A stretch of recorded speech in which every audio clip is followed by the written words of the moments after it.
So yan na, what's up Pintura at Disenyo. So update lang tayo sa ating ginagawa. So bali natigil kami ng almost 1 week dahil inantay namin yung steel deck. So anyway, naikasa na namin yung steel deck, and then napaglatag na kami ng bakal, na-layout na yung sa electrical, sa linya ng ilaw at sa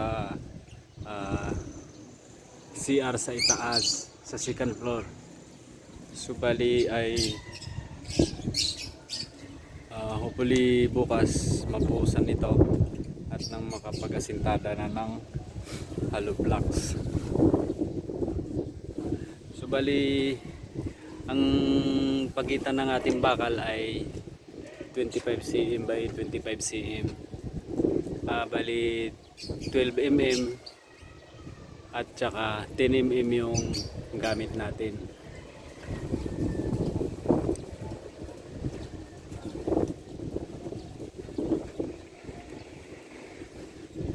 So bali ready na sana, dapat kanina ay bubuhusan na, kaso lang medyo alanganin na sa oras kaya hindi na namin itinuloy.